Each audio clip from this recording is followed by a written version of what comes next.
The day my boss fired me, he didn't even look me in the eyes. Instead, he stared at the folder on his desk as if my entire career meant nothing. "I'm sorry, Olivia," he said without sounding sorry at all. "The company is moving in a different direction." I placed my hand on my stomach. I was 4 months pregnant. We both knew why I was really sitting in that office. "So, this has nothing to do with my pregnancy?" I asked quietly. He finally looked up. "It's just business." I nodded slowly. "Funny, because my performance reviews have been outstanding for 5 years." He shifted uncomfortably. "We've made our decision." I stood, picked up the small box holding my family photo, coffee mug, and notebook, then walked toward the door. Just before leaving, I turned around one last time. "I hope," I said calmly, "one day you learn the difference between business and humanity." He didn't answer. 5 years later, I walked back into that same office. Not as an employee, not as a visitor, but as the woman signing the papers to buy the entire company. My name is Olivia Brooks, and until that day, I believed loyalty mattered. After graduating from Northwestern University, I joined Sterling Innovations, a fast-growing technology company in Chicago. I started as a junior marketing assistant. I worked weekends, skipped vacations, missed birthdays, even canceled dates because deadlines came first. People joked that I practically lived at the office. They weren't wrong. When the company struggled during its 3rd year, I volunteered to lead a product campaign that everyone else believed would fail. For 3 straight months, I slept less than 5 hours a night. The campaign became the biggest success in company history. Revenue increased by nearly 40%. The CEO stood on stage at the annual meeting. "This success," he announced proudly, "belongs to every member of this team." Everyone applauded. But privately, he told me something very different. "Olivia," he said, smiling, "you're the future of this company." I believed him. I shouldn't have. At 32, I loved my job. I had just been promoted to marketing director. And after 3 years of trying, my husband Ethan and I finally received the news we'd almost given up hoping for. We were having a baby. I'll never forget that morning. I walked into Ethan's office holding the ultrasound picture behind my back. "What are you hiding?" he laughed. Instead of answering, I placed the photo on his desk. He stared at it for a second. Then his eyes filled with tears. "Are you serious?" I nodded. He wrapped me in the biggest hug of my life. "We're going to be parents." It was the happiest day we'd ever shared. The following Monday, I decided to tell my employer. I believed honesty mattered. I scheduled a meeting with my CEO, Richard Lawson. He smiled as I entered. "Olivia, congratulations on another great quarter." "Thank you. I actually have some exciting news too." His smile grew wider. "Oh." I handed him a tiny gift box. Inside was a pair of baby shoes. For a moment, he looked confused. Then he understood. "You're pregnant." I laughed. "For months." He forced a smile.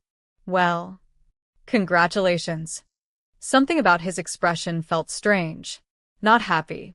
Calculating. I ignored the feeling. I wish I hadn't. Over the next few weeks, everything changed. Projects I had led for years were suddenly reassigned. Meetings happened without me. My opinions no longer mattered. When I asked why, Richard always had the same answer. "We're just reducing your workload." But that wasn't true. They weren't protecting me. They were replacing me. One afternoon, I walked into the conference room and saw another employee sitting in my chair. Richard smiled awkwardly. "Olivia, we'd like Daniel to lead this client from now on." I built this account. "I know, but Daniel can provide more stability." Stability. I knew exactly what he meant. Someone who wouldn't need maternity leave. The rumors started spreading through the office. "She's probably leaving after the baby. They need someone who's committed." I heard motherhood changes priorities. Every whisper felt like another knife. The worst part wasn't losing projects. It was watching people question my dedication simply because I was becoming a mother. One evening, I stayed late to finish a proposal. As I walked past the HR office, I heard voices through the slightly open door. Richard was inside. So, when are we making it official? Someone asked. Next Friday, Richard replied. We need to do it before she becomes too expensive to let go. I froze. My heart pounded. They weren't reducing my workload. I quietly walked away before they noticed I was there. That night, I cried the entire drive home. When Ethan opened the front door, he immediately knew something was wrong. He didn't ask questions. He simply held me while I cried. Between tears, I whispered, "They don't see me as an employee anymore. They only see my pregnancy." Ethan gently placed his hand over mine. They're making the biggest mistake of their lives. At the time, I thought he was only trying to comfort me. Neither of us knew. Those words would become more true than either of us could have imagined. The following Friday, I walked into the office, knowing exactly what was waiting for me. The same hallway I had walked through for 5 years suddenly felt unfamiliar. People avoided eye contact. Some looked genuinely sorry. Others pretended not to notice me at all. At exactly 10 a.m., an email appeared on my screen. Please report to conference room B. I already knew why. I picked up my notebook, straightened my blazer, and walked down the hallway with my head held high. Inside the room sat Richard, the HR director, and the company's attorney. 3 people. 1 decision. Please have a seat, Olivia, the HR director said softly. I remained standing. I'd rather stand. Richard folded his hands. As we've discussed, the company is restructuring. I almost laughed. Really? Because last week you hired 3 new managers. Nobody answered. The attorney slid a folder across the table. This includes your severance package. I looked directly at Richard.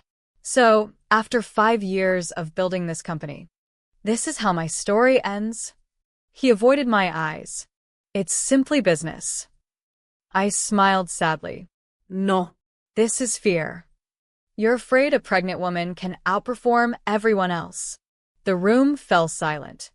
I signed the paperwork, not because I agreed with it, but because I refused to beg. I picked up my small box of belongings and walked out for the last time. As the elevator doors closed, I placed one hand on my stomach. We're going to be okay. I promise. The next few months were harder than I could have imagined. No company wanted to hire a woman who was visibly pregnant. Every interview ended the same way. We've decided to move forward with another candidate. Sometimes they smiled. Sometimes they apologized. But the result was always the same. Bills kept arriving. Our savings kept shrinking. One evening, Ethan found me staring silently at our bank account. We only have enough for 3 more months, I whispered.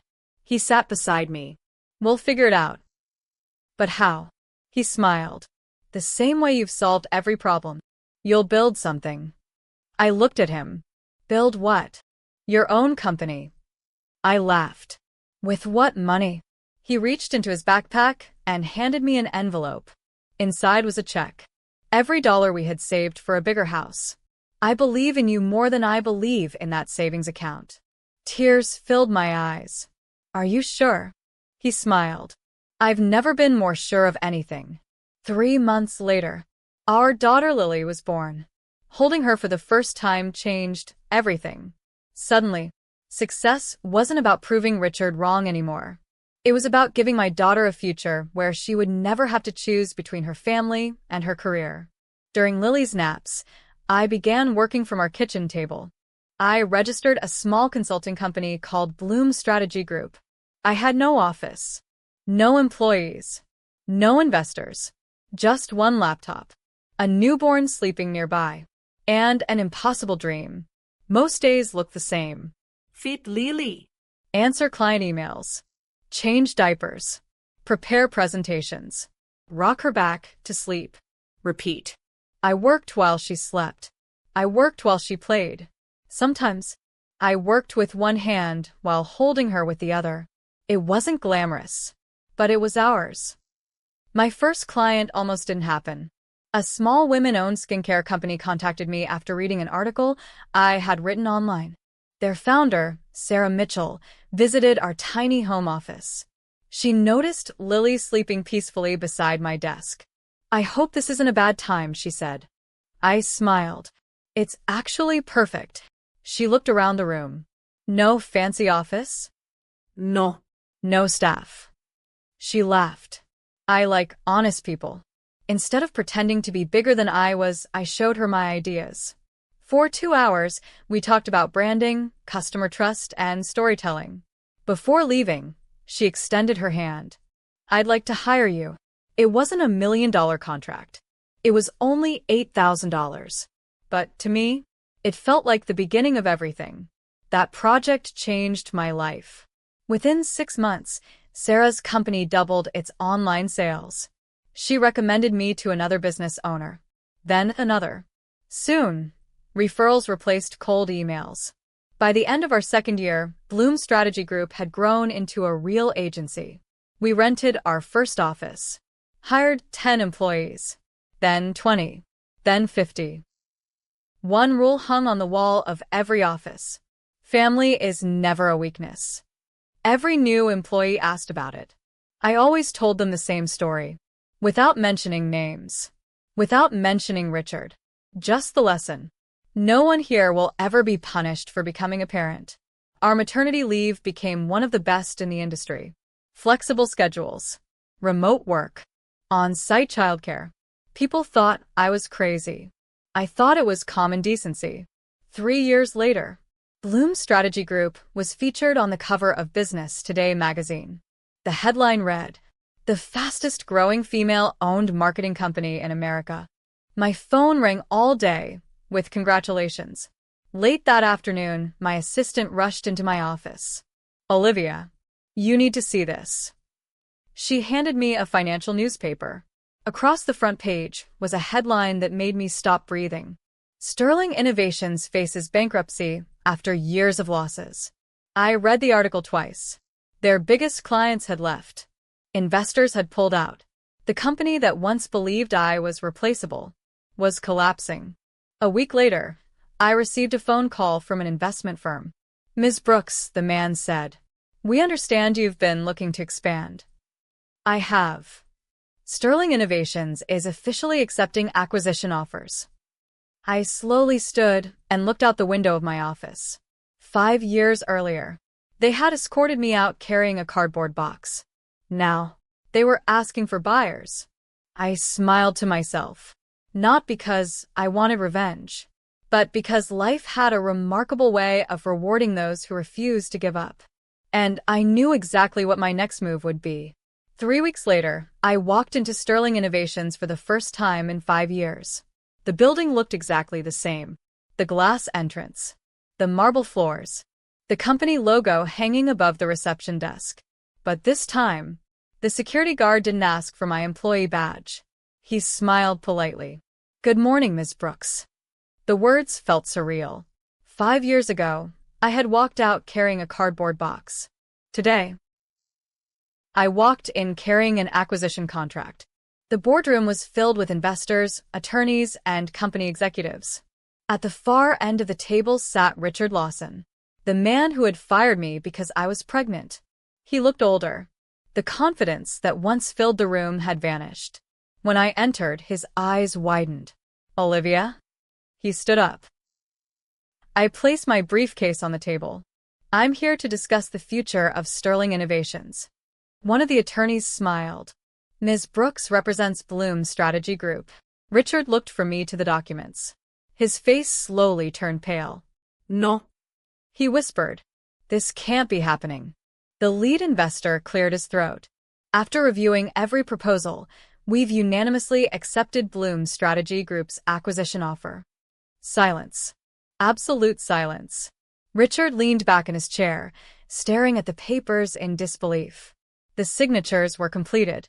The contracts were finalized. With one final stroke of my pen, Sterling Innovations officially became part of my company. As the meeting ended, Richard quietly approached me. "I need a moment." I nodded. We stepped into the hallway.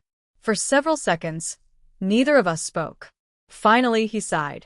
"I was wrong." I looked at him calmly. "About what?" He smiled bitterly. "About everything. I thought becoming a mother would make you weaker." In reality, it made you stronger. I folded my arms. You didn't fire me because I wasn't capable. You fired me because you assumed my priorities had changed.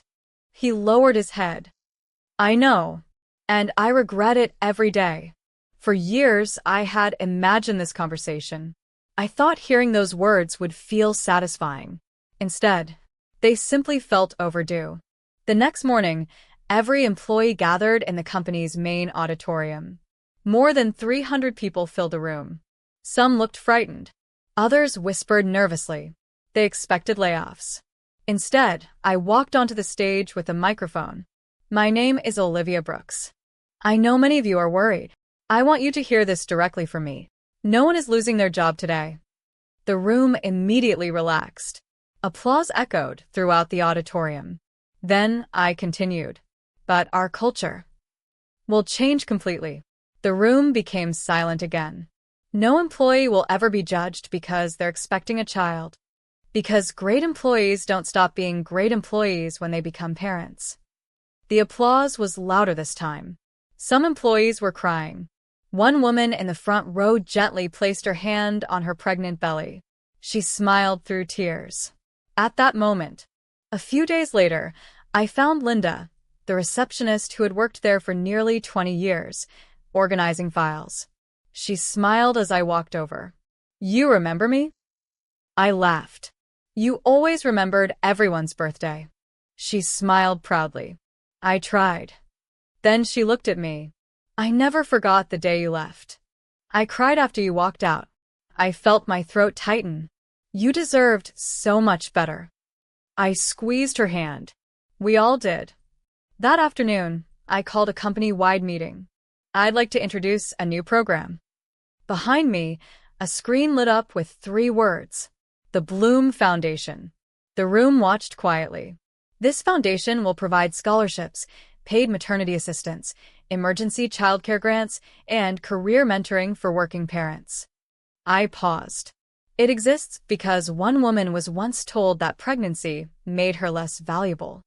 And I never want another person to hear those words again. The room rose to its feet. The standing ovation lasted nearly a full minute. 6 months later, Sterling Innovations looked nothing like it once had. Employee satisfaction reached record highs. Profits increased by 43%. Our family-first policies became a model for companies across the country. Business magazines called it one of the best workplaces in America. One Friday evening, as I prepared to leave the office, I heard tiny footsteps running down the hallway. Mommy. Lily ran into my arms, laughing. She was 5 years old now. Ethan followed behind her, smiling. You ready to go home? I looked around the office. The same office where I had once packed my belongings into a cardboard box. Now it was filled with parents bringing children to family day. There were toys in the break room. A nursing suite. A child care center. Everything I had once wished existed. Lily looked up at me. Mommy, is this your company? I smiled. It belongs to everyone who works here. She thought about that for a second. Then she asked, Can I work here one day?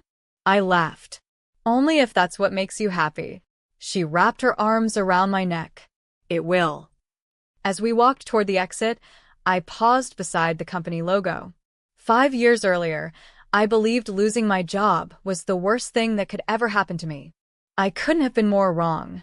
Sometimes life closes one door, not to punish you, but to push you toward the door you were always meant to open yourself. The company that fired me for becoming a mother had taught me one unforgettable lesson. Never let someone else's prejudice decide your future, because the people who underestimate you today may one day work for the future you build tomorrow. And, sometimes, the greatest revenge isn't making them lose. It's creating a world where no one else has to go through what you did.